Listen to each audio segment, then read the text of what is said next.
Biteye ubwoba, ibintu byakomeye, ibintu byahinduye isura ku butaka bwa Repubulika Iharanira Demokarasi ya Kongo. Magingo aya ngaya ni imiborogo, ni ibitero bikomeye cyane by'ingabo za leta y'i Kinshasa barimo kugaba ku birindiro bitandukanye by'umutwe wa M23. Twazindutse tubabwira operasiyo ikomeye cyane irimo irakorwa n'ingabo za SADC.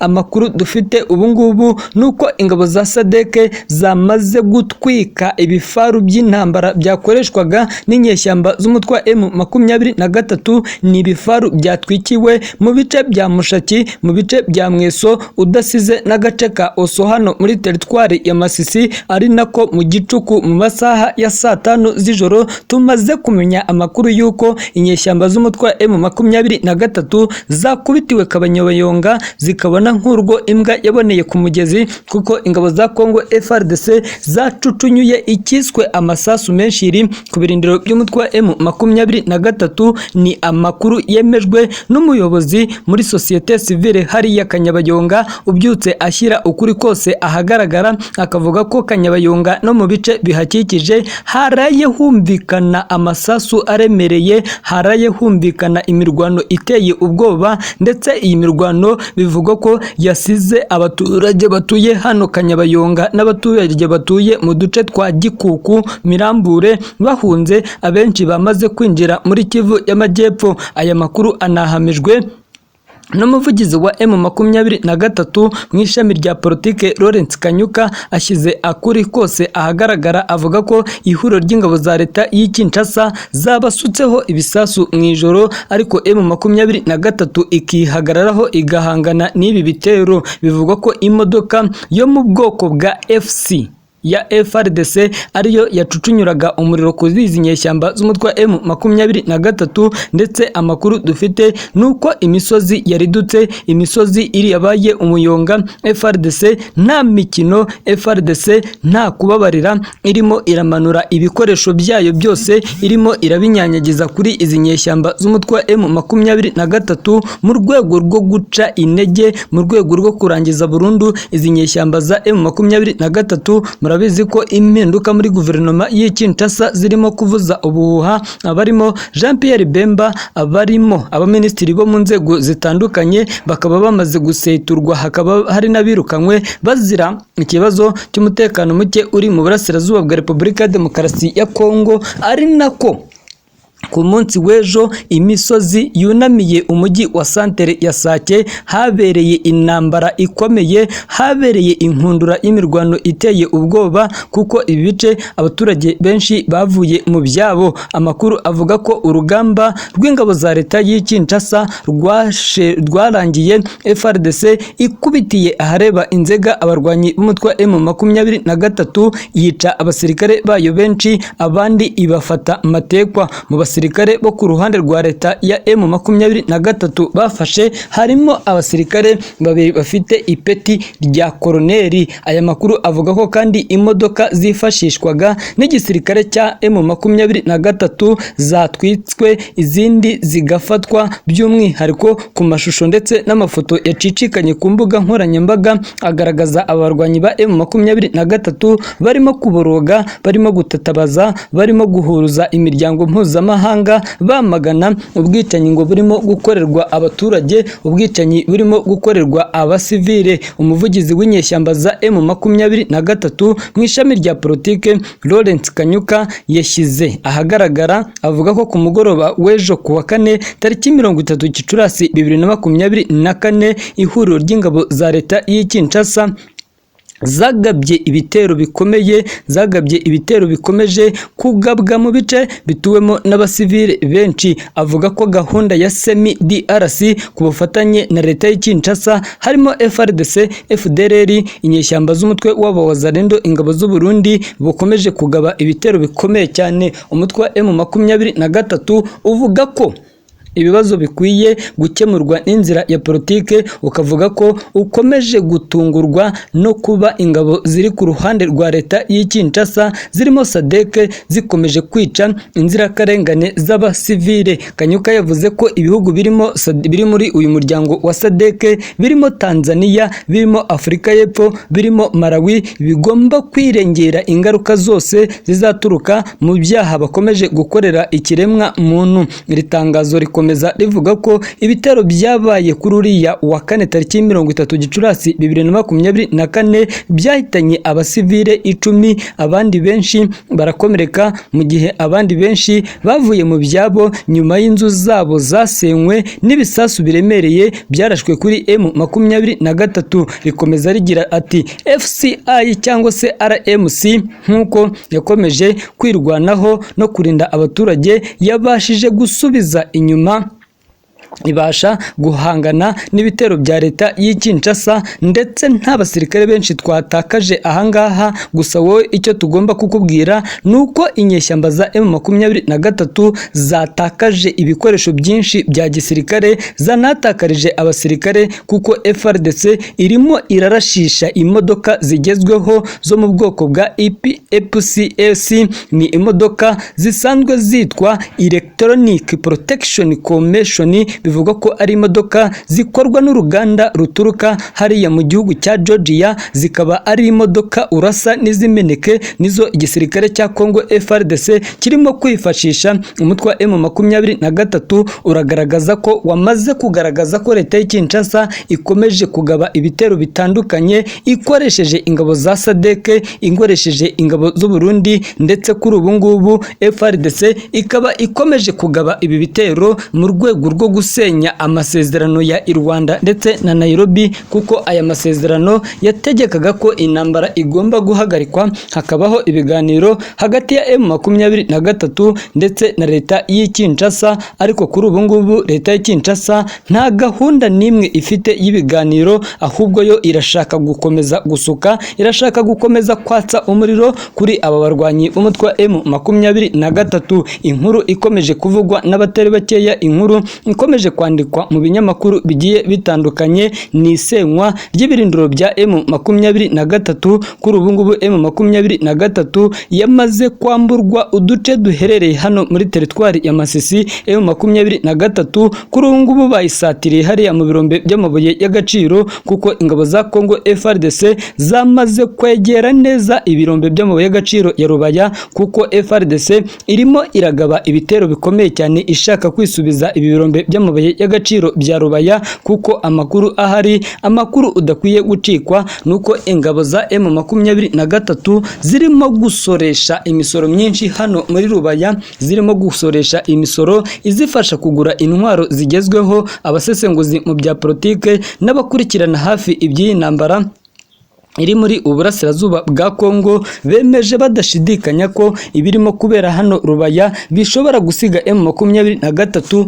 itumijeho indege z'intambara zigezweho, indege zifite tekinoloji. By'umwihariko hari amakuru yamaze kujya ahagaragara ko M23 yaba igiye gutumiza izindi drone nshyashya, yaba igiye gutumiza drone zo mu bwoko bwa Antovu zigomba kuyifasha mu kwirukana aba ingabo za leta y'i Kinshasa. Aya na makuru yamaze kumenyekana nyuma yuko izi nyeshyamba za M23 zibashije kubohoza Rubaya, zikaba zigiye kuyimaramo igihe kingana n'ukwezi zitarayamburwa n'ingabo za Kongo FARDC. Kandi M23 izwiho kuba irimo irafata uduce dusanzwe ducukurwamo amabuye y'agaciro. Kuri ubu ngubu izi nyeshyamba za M23 zirashinzwa na leta y'i Kinshasa kuba zikomeje gufata ibice byinshi bicukurwamo amabuye y'agaciro, nyamara leta y'i Kinshasa igaragaza ko M23 atariyo irimo irafata ibice, ahubwo birimo gufatwa